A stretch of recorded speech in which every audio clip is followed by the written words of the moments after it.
আসসালামু আলাইকুম প্রিয় দর্শক, আমি এখন আপনাদের খুব সুন্দর একটা, এটাকেও বলা যায় আধুনিক একটা মেশিন, যেটা আসলে ম্যানুয়ালি কাজ করা হয়। এই যে এই মেশিনটা দিয়ে ধান আসলে ম্যানুয়ালি মাড়াই করা হয়। ওই যে ভাইয়েরা এই ধান আমি একটু দেখাবো, ভাইয়েরা এখানে ধান যে মাড়াই করবে সেটা দেখাবো। এই যে এখানে মাড়াই করার পরে দেখেন এই যে ধানগুলো, এই ধানগুলো আসলে একটু পরিশ্রমী করতে হয়। এগুলো যে পরিশ্রম করে এই পরিষ্কার করতে হয়, সবগুলো পরিষ্কার করতে হয়। তো আমি এই যে এইগুলো দেখাবো আপনাদের।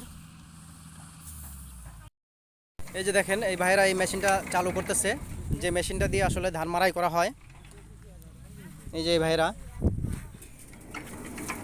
এই যে ভাই চালু করে দিচ্ছে। ভাই একটু কথা বলি ভাইয়ের সাথে।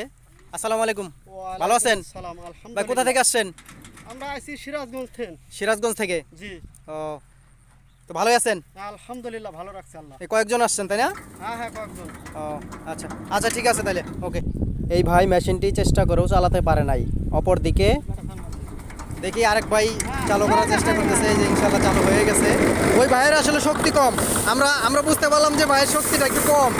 এই যে দেখেন এই যে ধানগুলো কাটা হয়েছে, এই যে ধানগুলো আসলে ম্যানুয়ালি, এই যে ম্যানুয়ালি কাটা হয়েছে, এই যে ধানগুলো, এই ম্যানুয়ালি ধানগুলো কাটা হয়েছে। এই ধানগুলোই আসলে এই ভাইরা এখানে এই যে এক জায়গায় নিয়ে আসছে, এই যে পালা করে, এই যে ধানের যে আটিগুলো, এই যে আটিগুলো বেঁধে এইখানে জমা করছে। তারপরে এখানে এই ধানগুলো এই যে দেখেন কীভাবে আসলে এই যে মেশিনটা স্থাপন করা হয়েছে।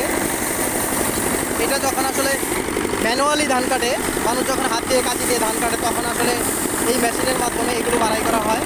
এই যে দেখেন এই যে মাড়াই করা হচ্ছে, এই যে আমি দেখাচ্ছি।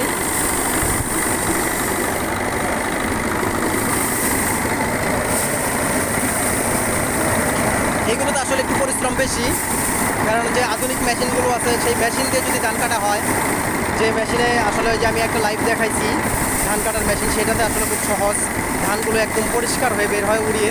কিন্তু এইগুলোতেও আসলে আরাম, যখন কোনো উপায় থাকে না, ম্যানুয়ালি ধান কাটতে হয় যেটা হাত দিয়ে, তখন এই মেশিন দিয়ে আসলে মাড়াই করা হয়। এই যে ধানগুলো দেখেন এখানে এই যে জমা হচ্ছে, এই যে ধানগুলো এখানে জমা হচ্ছে।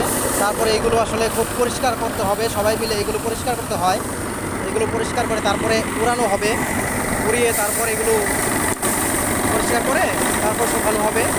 এই যে দেখেন এই ধানগুলো এরা মাড়াই করতেছে। ইনশাআল্লাহ সবাই ভালো থাকবেন, আল্লাহ হাফেজ।